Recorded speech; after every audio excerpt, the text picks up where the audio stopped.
For the third straight season, the Dallas Stars season comes to a close in the Western Conference Final. A first period hole was too big for the Stars to dig themselves out of, and an interesting offseason upcoming in Big D.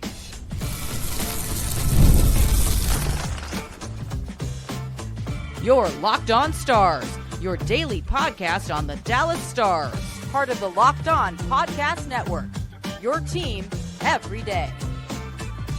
Howdy, Stars fans. I'm Joey Erickson, former producer of 105 Through the Fan. Please be sure to subscribe. We are free and available wherever you get your podcasts and on YouTube. And as always, thank you so much for making us a part of your day and making us your first listen. The Dallas Stars, for the third straight season, fall in the Western Conference Final, this time in 5 games to the Edmonton Oilers as they fall by a final score of 6-3 tonight in a first period collapse. At least the first 8 minutes of the first period really did the Dallas Stars in tonight. We'll break it all down. We'll talk about where this series went wrong for Dallas and some of the tough decisions upcoming for the Stars this offseason as well on today's episode. That is brought to you by FanDuel. Right now, new FanDuel customers can get $200 in bonus bets if your first $5 bet wins. Well, the first 8 minutes could not have gone any worse for the Dallas Stars and head coach Pete DeBoer. Maverick Bourque,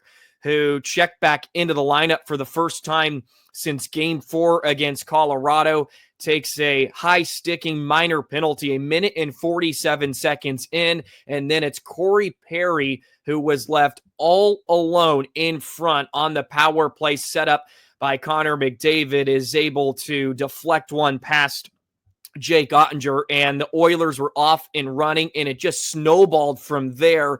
About 6 minutes later, it's Matthias Janmark on a breakaway. The Stars got caught in a really bad change. Great pass by Wallman. Then Janmark is able to bury it through the legs of Oettinger for a 2-0 Edmonton lead, and everybody in the building was shocked.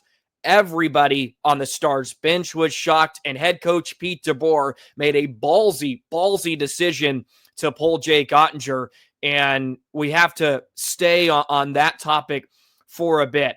Look, that is not a move I would have made as the Dallas Stars head coach. That is a very, very ballsy play by Pete DeBoer. And I would not have made that decision, but I liked it. I really did. The Stars came out with no juice. They came out with no intensity, and they needed to be shook up. And it's a ballsy move to do that in an elimination game, to take your number one netminder out of the crease. But I didn't mind it. And hindsight is always 20/20, and you'll hear some fans say, well, he would have stopped the McDavid breakaway and all that. And look, that is a fair point, but Pete DeBoer had to make a decision. He had to change something. And one of the ways you can do that as a head coach in a game is pull your goaltender. And it is a decision that you have to live by, and you may have to take a sword in the chest for doing it. You're going to have to fall on the sword possibly, but I thought it was the right move. It looked awful right away, since a minute later, Casey DeSmith gave up the third goal for Edmonton in the first 8 minutes and 7 seconds as Jeff Skinner was hunting around, sniffing around in front, and buries it. But I don't put that a lot on DeSmith. The Stars had 4 bodies in front of DeSmith. Find a way to clear out. Find a way to get that puck off his stick. But Petrovic and Bichel got sucked over onto one side of the ice, and then they're scampering back in front, and Skinner is able to fire it through a sea of bodies. The first power play goal for Dallas, or the first power play goal the Stars surrendered, is just really poor defending. I don't even know whether to blame Lindell or Ceci. They both were just kind of caught in no man's land. I don't know who's at fault here, but you can't leave Corey Perry wide open in front of the net. and it was the same thing we saw in game 4, right? The same thing with him just wide open and essentially gets a tap in. The Janmark goal, the breakaway, I have to put that on Harley to some degree. I know Lindell was the guy that was scampering out, and CeCe was there too, but I chalked that up to a pretty bad change from Dallas, and Harley was the strong side defenseman there. He has to notice Wallman has the puck, and Harley can't change there. That's just a bad change by Dallas. And I know CeCe and Lindell were on the sheet for the Janmark tally, but it's a really, really bad change from Dallas. Harley's the last defenseman. He's on the strong side there. He can't leave that. And then Wallman hits Arvidsson, and then Janmark gets behind Lindell. Look, I think it's a bad change, and it wasn't well played by Lindell or CeCe either. It's not all on Harley, but I didn't like the change there, because it gave Edmonton a chance to counter, and in that first 8 minutes just really did the Stars in, and I applaud Dallas for the effort they gave tonight. They played with some pride, and credit to Jason Robertson, man. He came alive in this series. He scores 2 goals again tonight. Seems to be the one constant factor in these Western Conference final losses. They can rely on him to score some, and it was great for him to get on the board again. And Dallas made it interesting at points.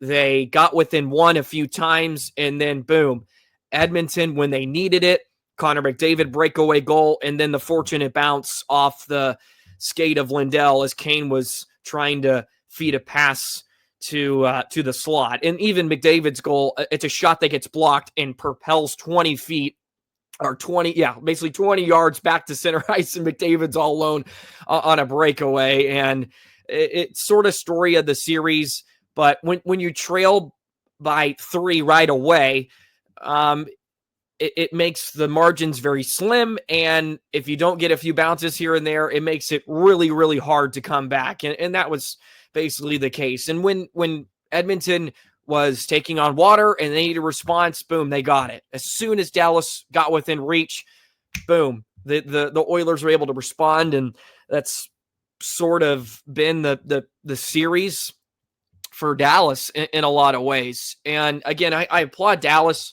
for their effort to make it interesting at points, and there was a lot of good stuff. I thought we saw some really strong games, maybe some of the best games out of some individuals. Johnston, even Benn was noticeable tonight. And there's some others you could throw in there, but it's game 5 and you're down 3-1. That hurts. It was great to see, but too little, too late for the Stars to play with that level of intensity, right? They needed that from the start of tonight's game, and they needed it a lot earlier in the series. Just a really, really depressing defeat by Dallas. And once again, just another sad ending in a lot of ways. It was a great season, but again, in the third period when Dallas needed it, only 4 shots on goal. Only 4 shots on goal. And credit to Edmonton. They were the better team in the series. They outplayed Dallas the entire series. And if it wasn't for the power play coming up ginormous in game 1, Dallas would not even have made it to game 5. Credit to the Oilers, who are a phenomenal team. They got the best player on the planet who is on a revenge tour. He is as good as it comes. He showed it again tonight, and he is on a mission to win a Stanley Cup, and I wish him best in his efforts. He was excellent at all points in this series against Dallas, who just failed to show up in the first 8 minutes. And man, if we got a little of what we saw from maybe the second period on, or the 8-minute mark of the first period on, maybe we're talking about the Stars extending their season a bit, but again, just sort of a really soft, just really non-existent showing in the first 8 minutes of the hockey game. It was just nothing. It was a big bag of nothing from Dallas. And I mentioned after game 4, I used the phrase mental toughness and that they were soft a bit. And that was probably a bit unfair. Look, I was frustrated as all Stars fans are. And I was more probably just expressing my frustrations. And I don't think that the Stars are soft by any degree. They played hard tonight. But where I was trying to get at is they just have to play a tougher brand of hockey against the Oilers, or at this point in the season, they just have to play a tougher brand. And their approach going into some of these games just I don't think was a recipe for success. And it also didn't help that they just continually put themselves behind the 8 ball. And we'll get to some of that, where it went wrong in this series, where the Stars are going to have to improve on this upcoming year, and sort of a bow tie on what this season was. And we'll do that in just a moment. Today's episode of Locked On Stars is brought to you by FanDuel. The NBA playoffs are in full swing, and every night delivers highlight-worthy performances, major momentum shifts, and can't-miss moments. Whether it's game-winning shots or a breakout player, there's never been a better time to get in on the action. FanDuel makes it easy to stay in the game before tip-off and live. With player props, performance trends, same-game parlays, fans have more ways than ever to play smart and win big. And that's why you need to get FanDuel and have some fun this NBA postseason. You can combine live prop bets mid-game based on how the action unfolds. You got to read on somebody who's heating up. Why not back it with a same-game parlay? Also, $200 in bonus bets can be yours when your first $5 bet hits. FanDuel, it's easy to use. It takes 30 seconds. Go ahead and download it on your smartphone. It's free. It's available. New to FanDuel, it's the perfect time to sign up. Head to FanDuel.com, place your first $5 bet. If it wins, you'll get $200 in bonus bets. To make every moment more with FanDuel, the official sports betting partner of the NBA. So where it went wrong for Dallas in the series and tonight was, I think tonight was sort of a perfect example of what we saw. The Stars were scored on first in every game in the series. They trailed right away for the most part in all 5 games.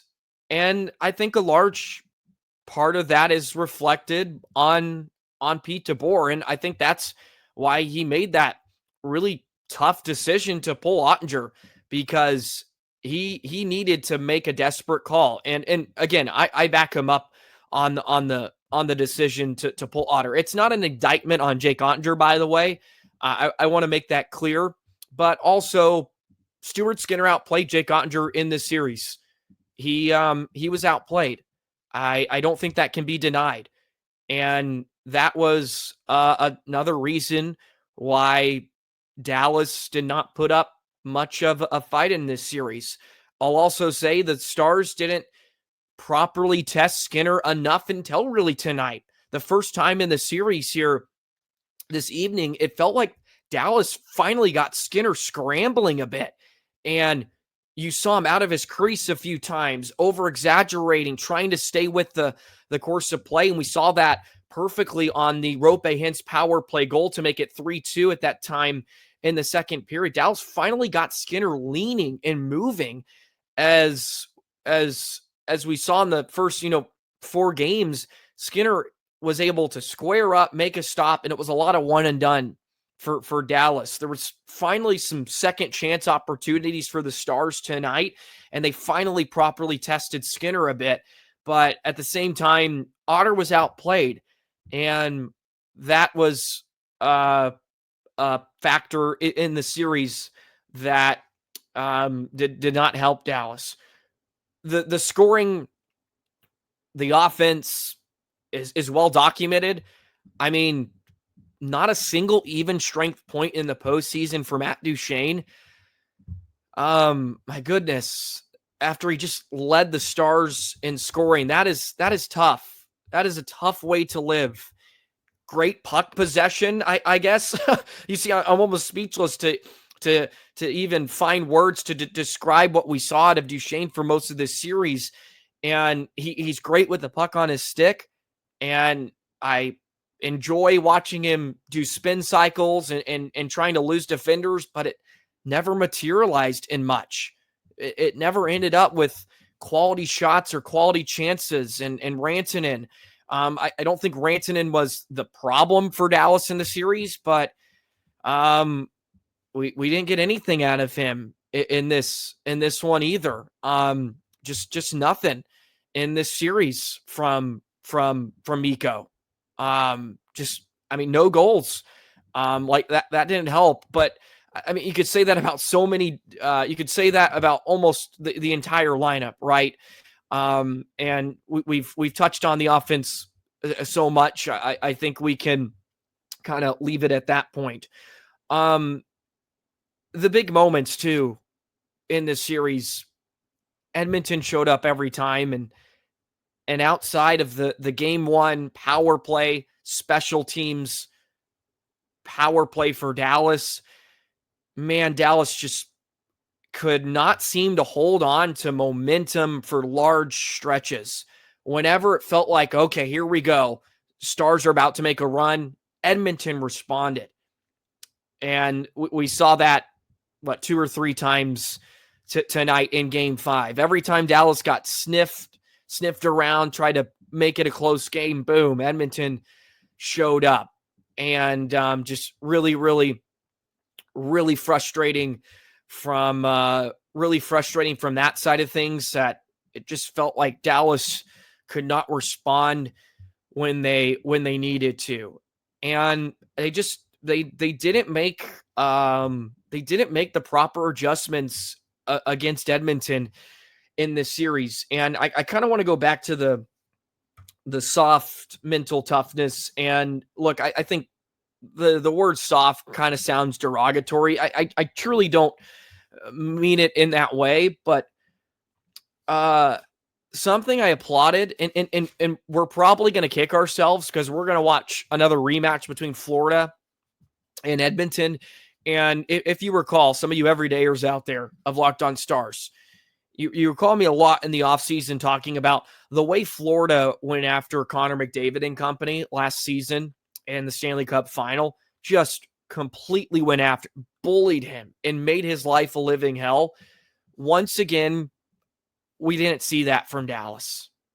They just made life way too easy for McDavid and Draisaitl. And they're going to score. They're going to get opportunities. They're going to get their points. They're amazing players. But Dallas didn't go out of their way to try to rough him up or try to get in his face and make it tough. And if you recall, even they did that pretty well against one player in particular, Nathan MacKinnon, in round 1. And it's a completely different animal. McDavid is even a level above MacKinnon, and that's saying something. But if you recall, the way I applauded Dallas for being physical and going after Nathan MacKinnon with the cross checks in tight. When MacKinnon was in front of the net, Stars were there. They were giving him bumps and bruises, and you have to do that against phenomenal players to let them know you were there. And I think, and look, we may not see that, but look, we'll see a completely different approach to the way Florida goes about McDavid and Draisaitl in about a week here. And again, we're going to be sitting here saying, why couldn't Dallas do some of that? And also, I'll say this: the Stars are not the Florida Panthers. They're not built like that. We wish they were, but they're not. That's just not their game, unfortunately. But that's what makes the Panthers successful. And you need some of that in your DNA. And outside of really tonight, when it started to feel like Dallas was playing with a lot of energy, intensity, and I mean, Bichel had a couple of big hits. The crowd was awesome. By the way, shout out to Stars fans everywhere. I think Stars fans have a big reason to do with what Dallas was able to muster up tonight. It just felt like Stars fans in that building were willing Dallas back into the game. So shout out to you guys. I think that was a key fact. I really do. I think that really helped spur Dallas on and gave it a run. But they didn't go into the series with the right mentality, I think, against McDavid, and they allowed him to just sort of do what he wanted. And when that happens, it's a tough way to live, and the Stars have to swallow that pill for the second straight season. And there was a lot that went wrong. There was a lot that went wrong in the season. Look, I'll say it too. It's not because Dallas is a quote unquote soft team. They've made it to 3 straight Western Conference final. They went through a lot of adversity this season, but I still stand by it to some degree. I don't think they played a very tough series. And maybe that's not mentally, but physically they didn't play a tough series. They didn't play tough enough against Skinner. You're right. I think there's a lot of things to dissect. And a lot of Stars failed in this series. Up and down the lineup, the offense. Otter wasn't particularly great. Pete DeBoer didn't have a great series. Just a lot of things went bad, and sort of goes to a point I made after game 4 too. A lot of the stuff Dallas did well in rounds 1 and 2 just completely eluded them here in this series. But that's how it goes sometimes. And yeah, you could say it was unsustainable, and maybe it was through the first 2 rounds, but hey, it was working and it was clicking, and you can't apologize for that. But when they needed to take it to another level, they just weren't able to do it. And Edmonton, I think, outclassed Dallas in a lot of areas, in this series, and credit to them. A better team. They deserved it. I don't think that's very much in question after they take care of business in 5 games against Dallas. Well, we'll get into some of the tough decisions upcoming, because this offseason is going to be rather interesting. And it may be quite a different looking team come next September. Who knows? Maybe nothing will change, but there's some tough decisions and questions I think Jim Nill is going to have to make. We'll discuss some of those and touch on that in just a moment.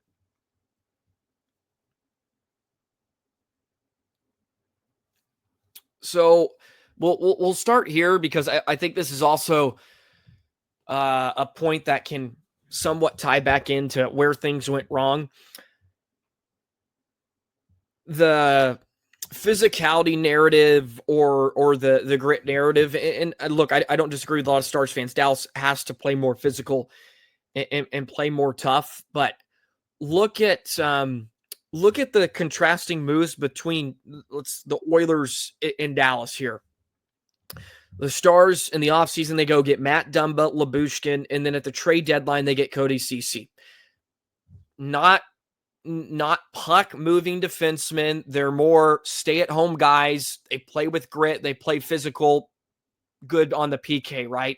Those are how you would sort of describe those 3.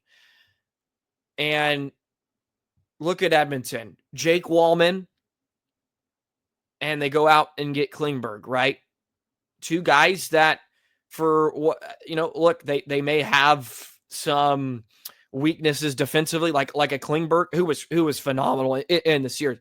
Klingberg looked really good. But look at Klingberg, Wallman, guys that are maybe more offensively inclined, good speed. They're mobile and they can move the puck, which is also a way that will help you generate offense. And we talk about the Stars struggling offensively.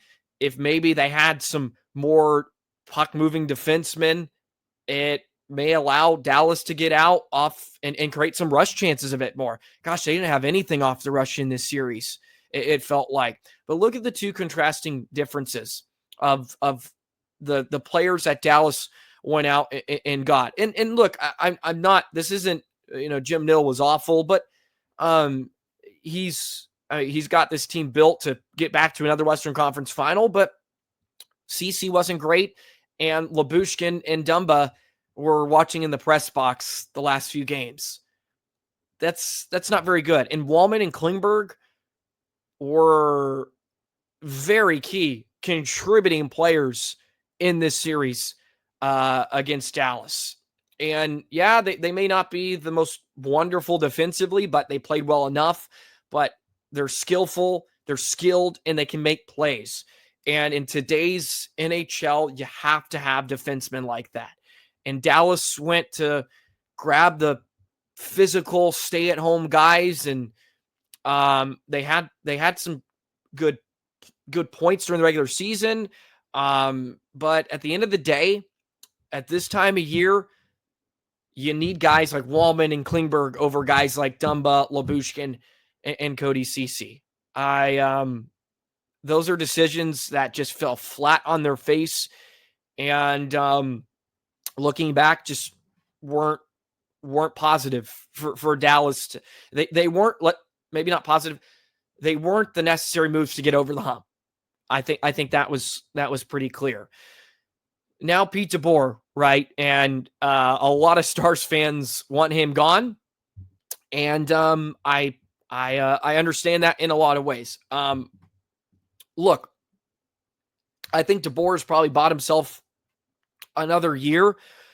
The reason I'm hesitant and I will live with Pete DeBoer another year is I don't know what the other options are out there. There's not any that just scream to me, oh, the Stars need to go get this guy. You're going to have to offer up a really good solution, or you're going to have to offer me up a really solid replacement for me to jump on board with firing Pete DeBoer. I think he has to be accountable for a lot that took place in the series, especially tonight. Like not having your team ready to play in the first 8 minutes in a must-win game, that falls back on the head coach, whether you like it or not.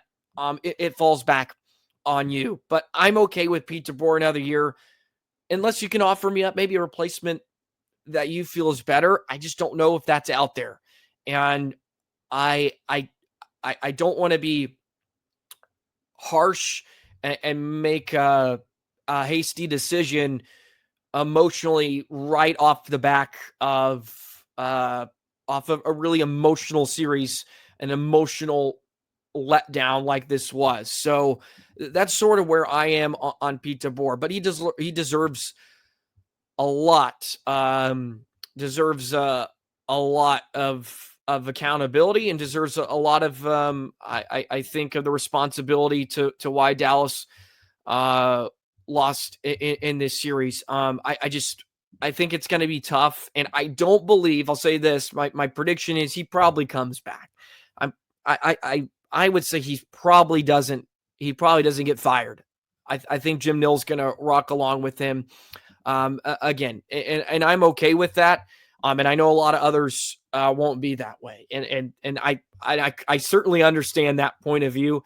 I really, really do. Okay. Now we got through the coaching staff. Jamie Benn, right? And I sort of maybe brought this up an episode early about his future. It's going to be interesting. You know, we've talked about it quite a bit. Jim Nill earlier this season said as long as he's GM, Jamie Benn is going to be a part of the Dallas Stars. I think at this point, if he comes back, you sign him to a 1-year veteran minimum deal. I think that's the only logical and fair move, or I should say, I think it's the best move for Dallas if that's going to be the case. Other than that, you let him walk. I think 1 year veteran minimum, and that's kind of what you live with. And if he walks, he walks.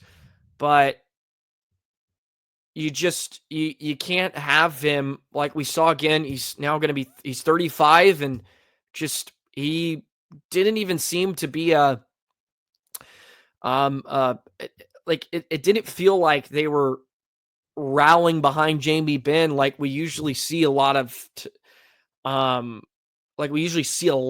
this time of year, right?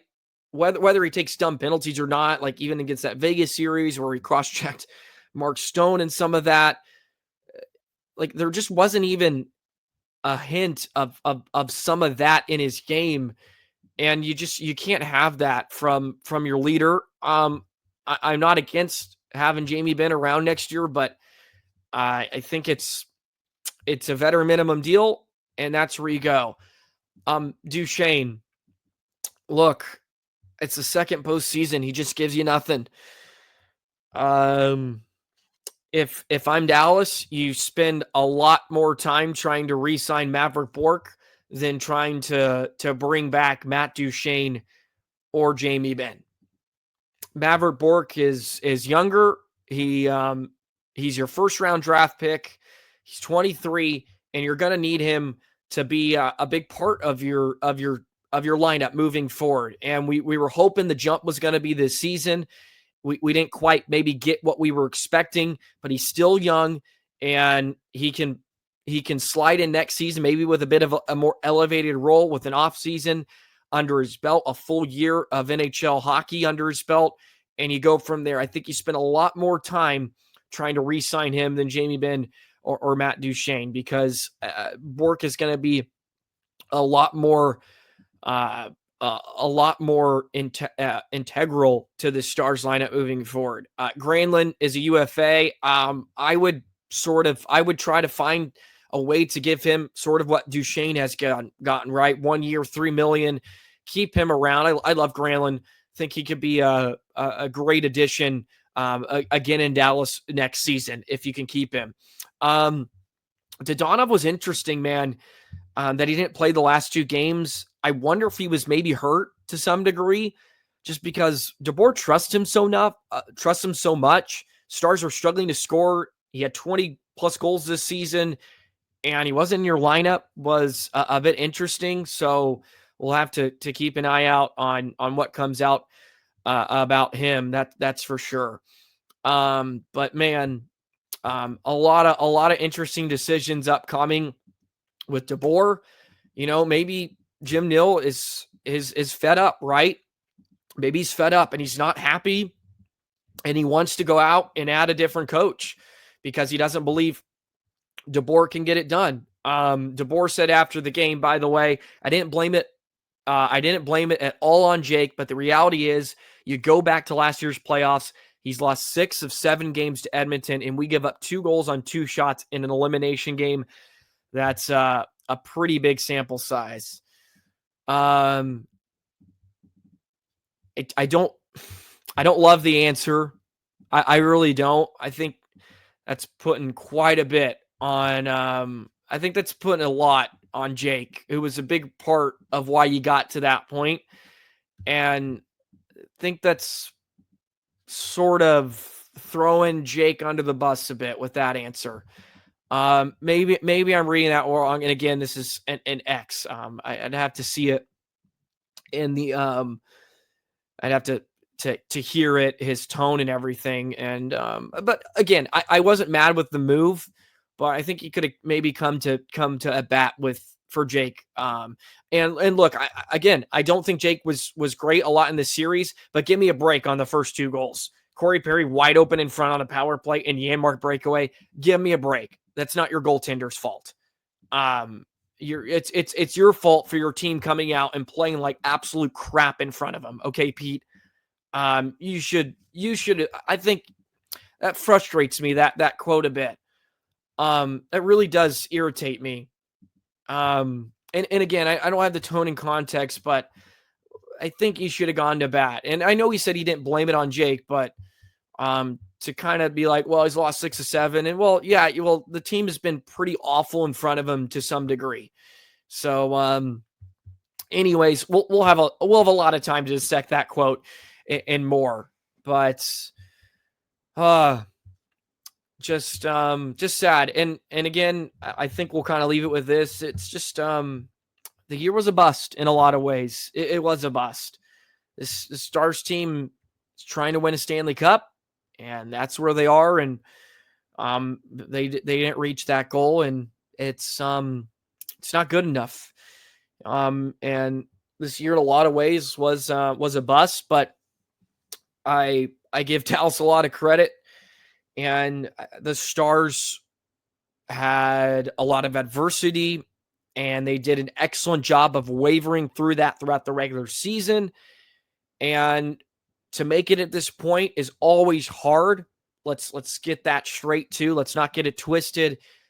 They were one of the 4 teams remaining. That is a great achievement, but it's not good enough for where this team wants to be, and that is lifting the cup at the end of the season. Just a weird feeling, because Game 4 it felt more like the ending to the season than it did tonight in a lot of ways. But Stars fans, I want to thank you for tuning in to each and every episode of Locked On Stars, part of the Locked On Podcast Network, your team every single day. I really, really appreciate all of you out there that make this possible. And I know there's a lot of options out there now, and I thank you from the bottom of my heart to those Stars fans that come back each and every day. And for those of you that are maybe new and hopped on here for the postseason run, thank you, thank you, thank you. I love the Dallas Stars, and I may say some wild things, and I may be overreacting at points, but it comes out of passion and love for the Stars. I hope you understand that. I want the Stars to win more than anything, and I get frustrated like you, and sometimes I can allow those feelings to be expressed on this microphone, and whether maybe they're wrong or not, or maybe you don't feel they're true or not, but sometimes I had a vent. I have to vent, and this is the platform that I'm able to do it on, and I'm really, really grateful that I get to do this. And grateful I've been able to do this the past 2 seasons. It's been a lot of fun, and I love all of you for tuning in and engaging in the comment section, letting me get to hear your thoughts and observations. I'm certainly not the arbiter of truth of all things on the Dallas Stars. So the more opinions, the better, as always. And it was a really, really fun season, and I appreciate you. Appreciate those who hopped on board. And we're along for this roller coaster ride, man. It was a roller coaster ride for the Dallas Stars that ends in the Western Conference Final for the 3rd straight season. Please drop a like on today's episode. Drop a comment. Hit the notification bell. Subscribe. We grew a lot over the last month and a half or so. Please subscribe, and would love to have you back around next season. But that's going to do it for today's episode of Locked On Stars. And I'll probably take a break or two, process some things, maybe a day or two, and we'll be back with another episode. We got the whole offseason ahead of us, so do not worry. Still plenty of episodes coming your way to break down the offseason, of course, free agency, the draft, and all that good stuff. So a lot of excitement on the horizon as we build back up to next season. But Stars fans, thank you once again. I know I'm saying enough and I'm rambling about, but thank you so much for all the love and support. You guys are awesome. Have a great rest of your day, Stars fans. Enjoy your weekend. I know it was tough, but we got a few days to process it, and better things ahead, better days ahead. Have a great day, Stars fans, and we'll see you on the next episode of Locked On Stars. So long, Stars fans.